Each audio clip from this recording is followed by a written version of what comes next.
Buen día, doctora Wentian.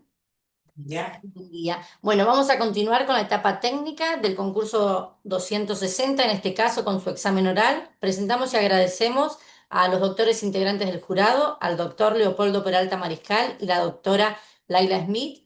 Como usted sabe, doctora, va a tener 15 minutos para exponer el tema que ha elegido y llegando a esos 15 minutos le van a avisar así puede ir redondeando la exposición. Luego de ello, los doctores le van a hacer las consultas que consideren pertinentes. Se encuentra en el piso, está presente la consejera Paz y bueno, le deseo mucha suerte y la dejo con su examen. Días. Días. El tema que yo voy a exponer es la protección jurídica de la vivienda en nuestro sistema. Bueno, la vivienda como un lugar donde las personas desarrollan su vida es un derecho humano esencial que está destinado a garantizar la vida digna, el derecho a una vida digna. Un concepto que me gustó mucho fue un concepto que dio el doctor Petracci en un fallo del año 2012 de la Corte Suprema de Justicia, donde dice que el derecho a una vivienda digna está garantizado en nuestro sistema, está previsto y garantizado por nuestro sistema constitucional, y además está relacionado con otros derechos humanos porque dice que una persona que carece de vivienda digna y tiene que deambular los días y las noches por la ciudad, no solo carece de vivienda, sino que ve afectado su integridad, su dignidad y su salud, y eso le impide, digamos, poder crear un proyecto de vida como el resto de los habitantes.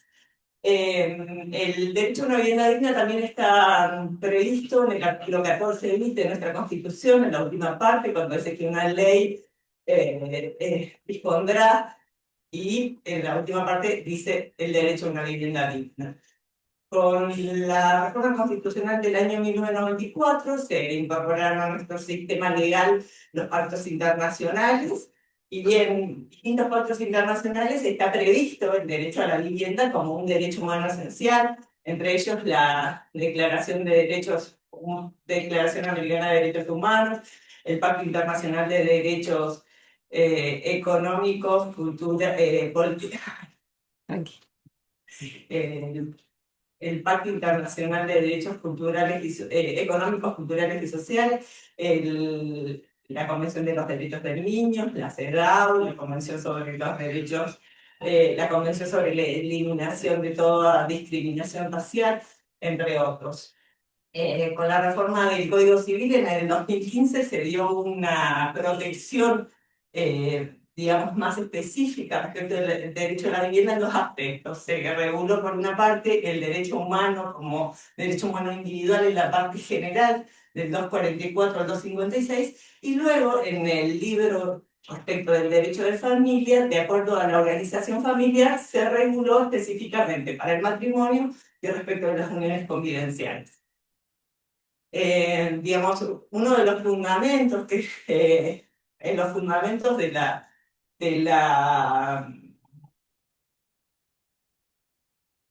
perdón, bueno, entre los fundamentos que dan en el anteproyecto del Código Civil, cuando dice que ya está reconocido a nivel internacional en distintos pactos, entonces es como que se prevé la importancia de eh, hacer un apartado especial del derecho a la vivienda y derogando el sistema que era el sistema de bien de familia. Entre las innovaciones que prevé el Código Civil es esto de que una persona sola puede acogerse a esta protección, digamos, a diferencia de antes que siempre tenía que ser con familias, ahora se prevé digamos, se adecua a la realidad, porque ya es más generalizado que muchas personas viven solas, entonces se le da la posibilidad de afectar el inmueble y que sea solo el beneficiario. Se amplían los beneficiarios, se amplían al conviviente, que antes no estaba, se le da la posibilidad al juez cuando va a resolver el tema de la atribución de la vivienda, cuando va en un divorcio o en el cese de la unión convivencial, para que pueda afectarlo este régimen a petición de parte si hay personas incapaces o con capacidad restringida que estén en la familia. Se prevé el tema de la subrogación real, esto es, si hay una vivienda afectada y por cualquier cuestión se adquiere otra, en sustitución de esa, la afectación se mantiene en la otra vivienda, o en el caso de que por alguna cuestión se sustituye, digamos, el monto de la indemnización por seguro, por expropiación, ese monto, digamos, iría al beneficiario. Esa es la subrogación real. Bueno, con el perdón. No, tranquila. Bueno, como ya dije, el código prevé que el titular registral sea quien pueda afectar la vivienda, pueda escribir la afectación en el registro. Al hablar de titular registral también es un término amplio que se puede ampliar, digamos, el tema de de los condóminos, de los derechos reales sobre la propiedad horizontal o los conjuntos inmobiliarios. eh, Cuando, bueno, se puede afectar también a través del condominio, estando todos los condominios de acuerdo, pueden inscribirlo y no es necesario que tengan un vínculo de parentesco entre ellos. También se puede realizar la afectación a través de un acto de última voluntad y en ese caso el juez debe realizar la inscripción a pedido de alguno de los beneficiarios, del Ministerio Público o en su caso de oficio si hay personas incapaces o con capacidad restringida que estén. En estos dos casos, cuando se afecta por condominio o por acto de última voluntad, en el caso de que quisieran desafectar, tengan las mayorías para desafectarlo, el juez puede no hacerlo en caso de que el cónyuge superstite o el conviviente inscripto se opongan o en caso de que el juez entienda que no es conveniente porque hay personas incapaces o con capacidad restringida que se verían perjudicadas. Bueno, como dije, los beneficiarios con esta ampliación, ahora los beneficiarios de la afectación pueden ser el titular registral, su cónyuge, su conviviente, los ascendientes o los descendientes. En el caso de que no cuente con esos parientes, digamos, pueden ser hasta los colaterales del tercer grado, siempre que convivan con el titular registral. Otra de las innovaciones que trae el código es el tema de poder afectar una parte del inmueble y no toda, que antes era o todo el inmueble, que no toda, y digamos el principal efecto de la afectación es el de la inoponibilidad a los acreedores anteriores a la inscripción. Entonces, el bien no se va a poder ejecutar, salvo en las excepciones que prevé el código, que son las obligaciones por expensas comunes, los tasas, impuestos y contribuciones que pesan sobre el inmueble, las obligaciones con garantía real que se hayan tomado, digamos, de acuerdo a lo que dicta el 250, que es el cónyuge con el asentimiento del otro cónyuge o el conviviente inscrito con el asentimiento del otro, o en su caso que lo haya autorizado el juez por una oposición o ausencia o incapacidad del otro cónyuge o conviviente para prestar el asentimiento. También son ejecutables, digamos, las obligaciones por construcciones o mejoras que se hayan hecho en el inmueble. Y finalmente, algo muy innovador es el tema de las obligaciones alimentarias que pesan sobre el titular registral. Esos son los casos que serían, digamos, ejecutables las obligaciones respecto de ese inmueble afectado. Bueno, esto es en relación a la parte general. Respecto de las relaciones de familia, de acuerdo a cómo esté organizada la familia, es como ha el código dispuesto la protección. En el tema del matrimonio, lo primero es la indisponibilidad de la vivienda. Tiene el artículo 456, creo que es, si mi memoria no me falla, dice que ningún cónyuge puede disponer de la vivienda familiar ni de los muebles de indispensable uso sin el asentimiento del otro. Y si eventualmente lo hiciera, el cónyuge que no prestó el asentimiento puede pedir la nulidad del acto o la restitución de los bienes en su caso, esto dentro de los 6 meses de haber tomado conocimiento o dentro pero no más allá de los 6 meses de que haya concluido, digamos, eh, el, el régimen matrimonial. Eh, y entonces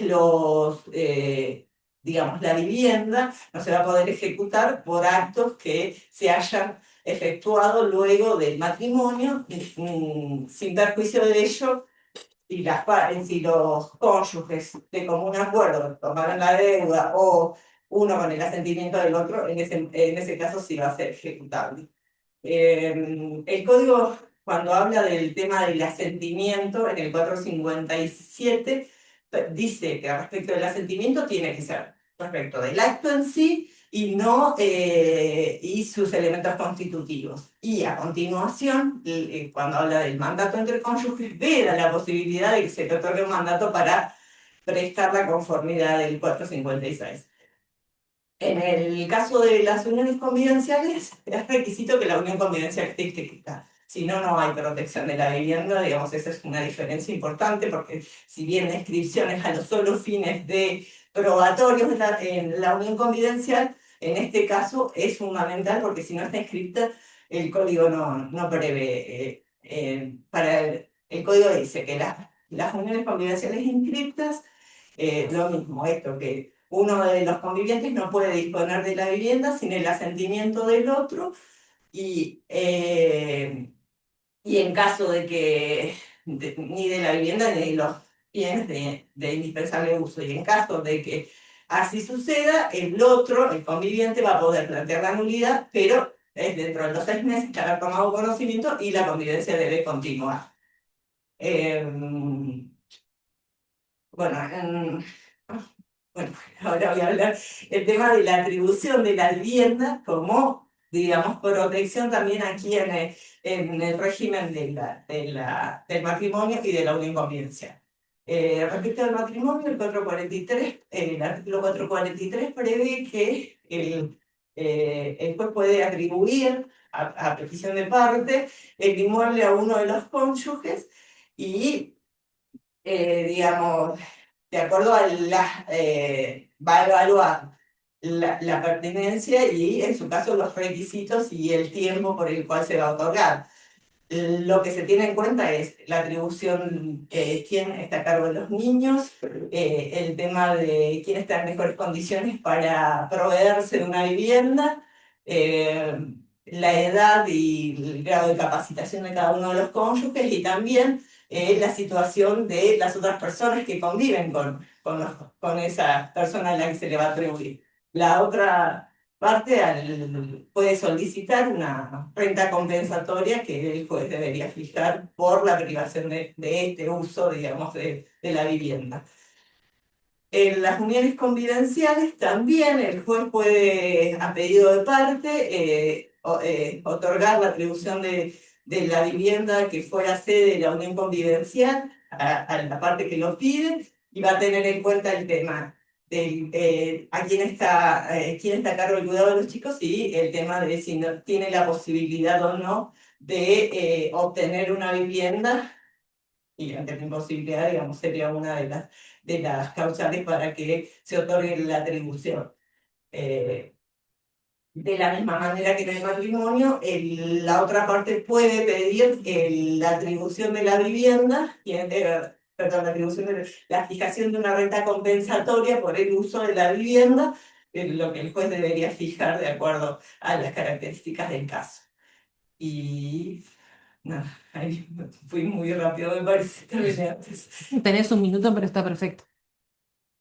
¿Por? ¿Quieres alguna ¿Sí? pregunta? No.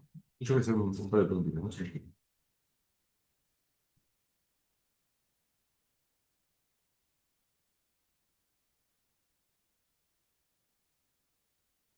Bueno. Me refirió a la posibilidad de subrogación real. Sí. En el caso, uno de los casos es en que la persona que tiene afectado el inmueble en el régimen de protección de la vivienda lo sustituya por otro. ¿Qué pasaría y cómo se resuelven los intereses en conflicto si el inmueble que adquiere es de sustancial mayor valor que el anterior? Supongamos, la vivienda afectada valía 50 millones de pesos y el inmueble que compra después vale 100 millones de pesos y un acreedor dice, bueno, escúcheme, está bien, está la subrogación real, pero antes el patrimonio resguardado eran de 50 millones de pesos, ahora son de 100 millones de pesos, yo quiero cobrarme por la diferencia. ¿Cómo se resolvería eso? El código no prevé un monto. Antes, en el régimen anterior, era hasta un determinado monto que se podía resguardar, digamos, o afectar el bien al bien de familia. Ahora el código no lo prevé así, por lo cual, digamos, se subrogaría solamente en el valor del inmueble anterior, me parece.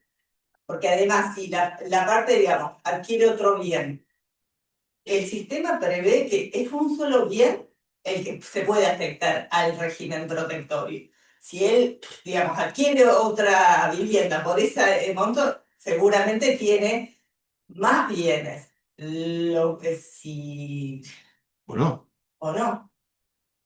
Se ganó una plata, tuvo un premio en el trabajo, se ganó la lotería, cambió el inmueble y se compró uno más caro. Pero la afectación, en principio, se subrogaría por el monto anterior. Y me parece que por el resto podría este acreedor que está solicitando, podría plantear el embargo por el resto, si tiene una deuda considerable, porque lo que prevé no es la ejecutabilidad, pero se podría garantizar ese crédito con un embargo, eh, con un embargo, con una medida como un embargo podría ser. Bien.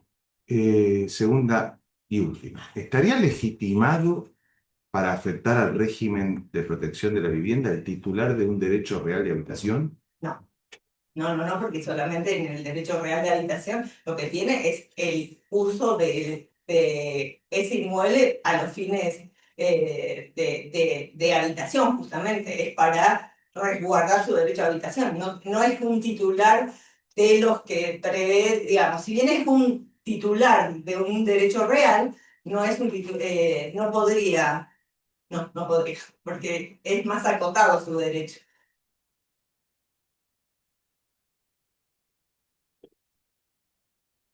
Bueno, te sacamos de tema. Respira. Derecho encima. Hemos armado como un temario para todos los, vamos a realizar el mismo cuestionario a todos los concursantes para mantener también un poco el eje de igualdad. Régimen de restricción a la capacidad, ¿sí? Vamos ya a esa, para que te ubiques ahí. Diferencias entre la restricción a la capacidad jurídica, inhabilitación y declaración de incapacidad, ¿sí? ¿Te ubicas? Sí, sí, sí, sí. Esos tres. Bueno, Cada uno las diferencias, explicarlo sucintamente y...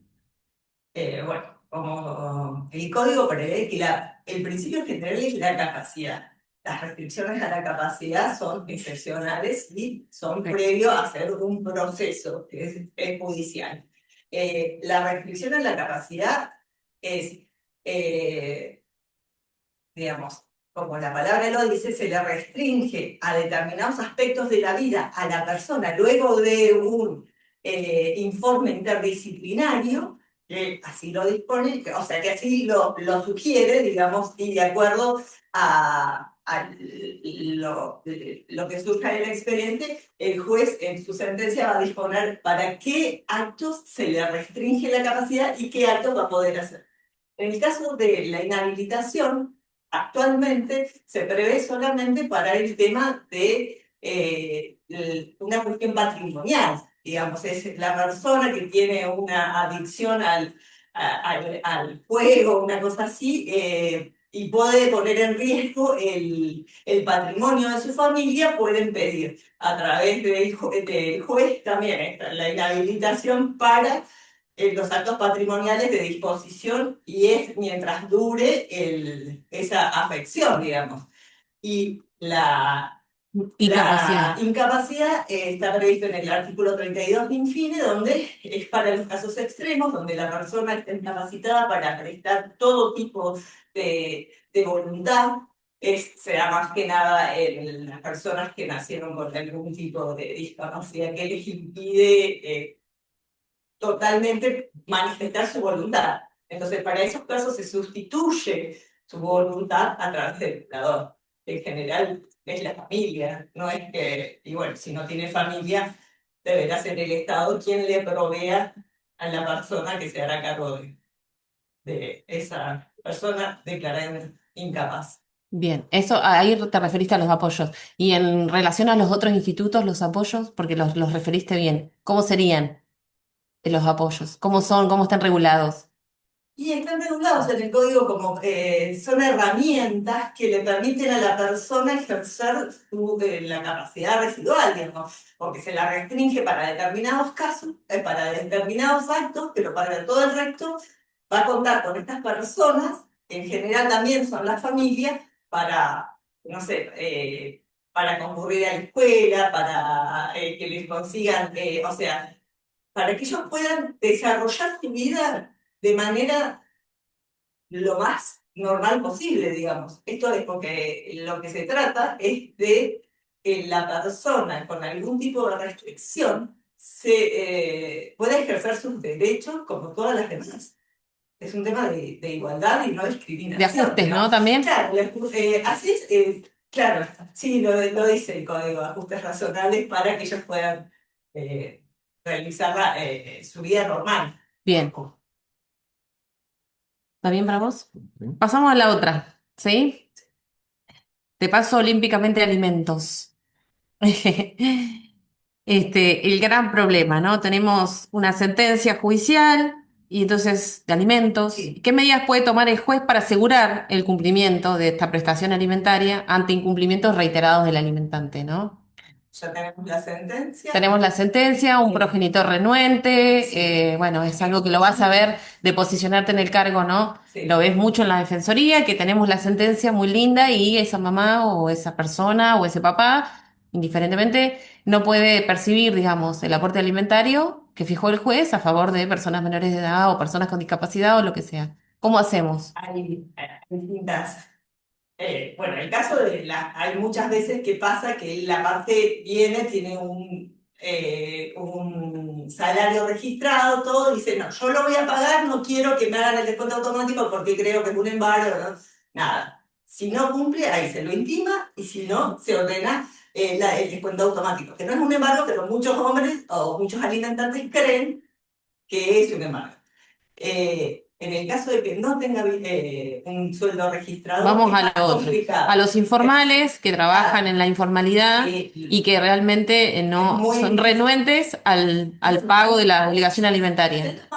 distintas medidas. Las primeras, que son el tema de la inscripción en el registro de deudores morosos, el tema de la prohibición para salir del país, y el tema también por ahí está en la creatividad y en Ahí está. indagar respecto de la señora, preguntarle a ver los gustos del señor, qué es lo que hace, qué es lo que le gusta hacer. Porque la verdad es que está la necesidad del niño para ser alimentado y también la capacidad, pero si el señor, digamos, no paga la cuota y le encanta viajar o le encanta ir a mirar los partidos de fútbol o ir al Eso club sí. y jugar al rugby, por ahí restringirle por ahí esas cuestiones que él disfruta, digamos, para ver si de alguna manera toma conciencia de que lo que tiene que hacer es cumplir, porque esa es la finalidad, no es restringirle las cosas que le gustan porque sí, sino que le estás restringiendo, pero es en virtud de que no está pagando la cuota. Digamos, hay un montón el otro día justo que vino Aida Sí, y en la parte final dijo esto de algunas medidas que a ella le habían parecido innovativas, como el tema de cargar la cuota alimentaria en la factura de luz eso para puede ser. que el señor pagara la cuota, digamos que es buenísimo, porque no va a dejar de pagar la factura de luz y a su vez va a tener la cuota alimentaria depositada a la señora. Bien, te dejo los otros puntos. Que los dejamos acá, igual son las preguntas del oral. Ahí te las va a hacer el doctor igual.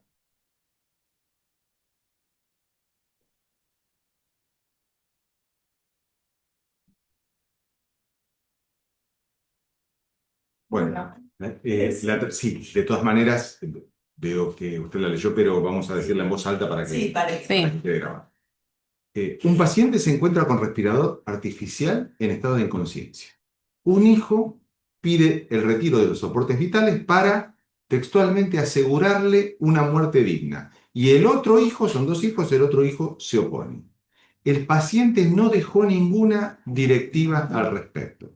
La pregunta es, ¿qué dictamen emitiría usted como miembro del Ministerio Público?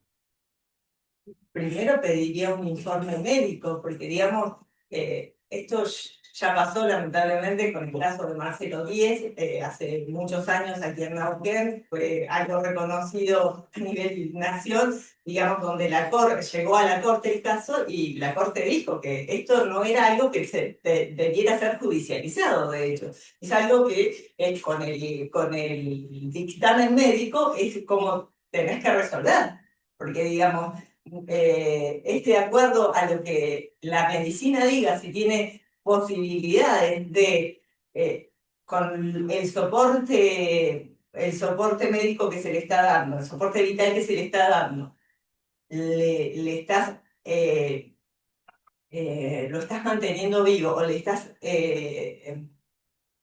alargando la vida o no, pero es una cuestión, para mí, yo debería fijarme primero en el dictamen médico y en las sugerencias del médico. Supongamos que el dictamen médico indica que el estado es médicamente irreversible. Y un hijo dice, no, pero yo quiero que, no sé, tengo esperanza, creo en Dios, la medicina no lo sabe todo, yo quiero que mi papá siga asistido con el respirador hasta que el Señor se lo lleve. Y el otro dice, no, no quiero ver a papá en estas condiciones, quiero que tenga una muerte digna y que le retiren el respirador. El informe dice que médicamente se considera que no hay posibilidades de mejora. La pregunta es, ¿qué dictamen emitiría usted como miembro del Ministerio Público? ¿Y qué sustento normativo tiene esto? Es decir, ¿está previsto o no está previsto? ¿Se puede o no se puede? ¿Hay disputas doctrinarias al respecto? ¿La cuestión es clara? ¿No lo es? Y yo como Ministerio Público me guiaría por el dictamen médico. El dictamen médico dice que Es irreversible lo es que te dice el irreversible, doctor. Ya te entonces llegó el expediente, sí, ¿qué harías en esa circunstancia? yo le terminaría conforme al informe médico. Lo que pasa es que, bueno, obviamente vas a afectar los sentimientos del hijo que no quiere que le retiren el respirador. Pero es algo que en realidad ni siquiera debería haberse judicializado, deberían haberlo tratado. Obviamente que el médico, ante las disputas, siempre va a llegar al Poder Judicial. ¿Normativamente está previsto en algún lugar? Me parece que en los primeros artículos del código, cuando habla de las directivas anticipadas, Ujú. que siempre es el criterio, que como último criterio es el criterio médico. Obviamente que, pero no recuerdo. La última parte del artículo 59. 59 refiere un poco a la cuestión y hay una cuestión interpretativa de qué alcance tiene, hasta dónde vale la voluntad del paciente y hasta dónde la de los familiares. Claro, porque en el caso de Marcelo Díaz lo que se decía es que no es que ellas están prestando el consentimiento por él, sino que están manifestando lo que él hubiese deseado para ese caso. Claro, Entonces lo que se trata de interpretar es cuál habría sido la la voluntad del paciente, paciente. si hubiese querido que lo mantuvieran conectado o no. Pero en la hipótesis que planteamos justamente no No tenemos la menor idea no y tenemos- está la disputa entre los hijos que tienen posiciones antagónicas. Y después tiene que decidir. Bueno, yo lamentablemente me iría por el dictamen médico. ¿Y qué fundamento jurídico le daría?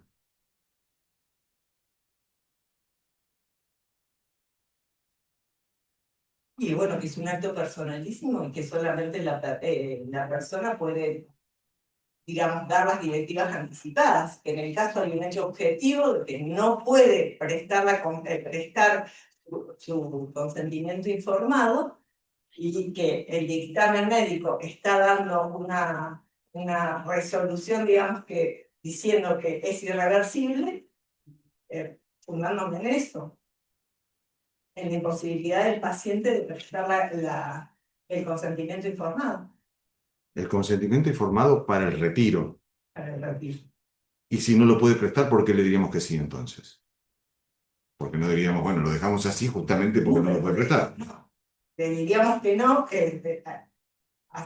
digamos, haríamos el retiro por fundado en el dictamen médico. Digamos, lo único que tengo como para sustentar. De acuerdo. Y la última pregunta, y si quiere, Sí. léala usted tranquila y después la digo yo a vos para que...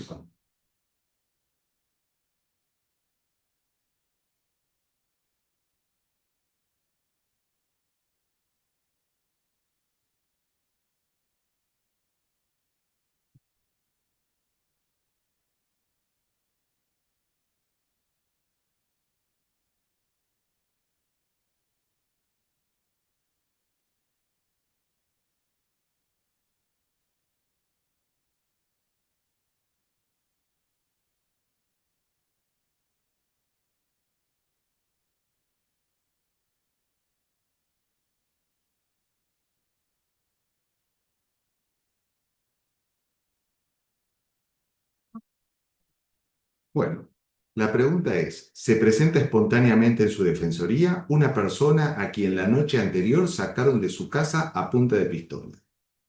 Preguntado por usted sobre si es dueño del inmueble, dijo que no, que la casa estaba abandonada, que ingresó hace 5 años, que la arregló y que vive allí desde entonces sin que nadie le objetara nada. La pregunta es, ¿hay alguna acción que podría encarar su asistido patrocinado por usted para intentar recuperar el inmueble? Expláyese al respecto. Bueno, si mi cabecita no me falla, podría interponer un interdicto de recuperarlo. Porque, digamos, en este caso, la persona no tiene un título más que la posesión que manifiesta tener hace 5 años. Habiendo realizado actos posesorios al respecto, podría concurrir a la defensoría y que se iniciara, digamos, un interdicto de recuperar la posesión. Bien. El tema de los interdictos del Código Nuevo no menciona los interdictos, habla de acciones posesorias. ¿Cómo se No, relaciona el eso? código directamente de acciones posesorias, ¿Y no, tendría acciones posesorias esta persona o solo interdictos? y en principio solo interdicto, porque la reivindicatoria es para el titular del derecho real, y las otras, la concesoria, la negatoria y la del linde, son las otras que no son todas para titulares de derechos reales, pero en este caso, como el hecho lo describe, la persona solamente tendría la posesión. Y el código no regula la defensa de la posesión, el código civil y comercial. ¿Sí?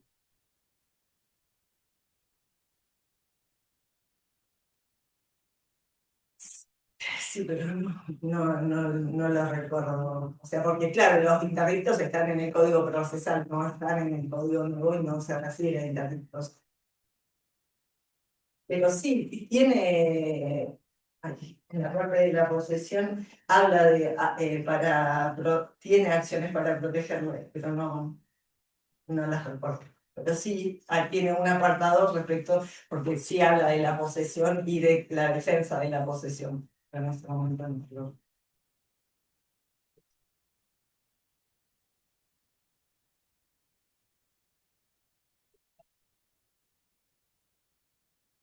Bueno, muchas gracias. Gracias.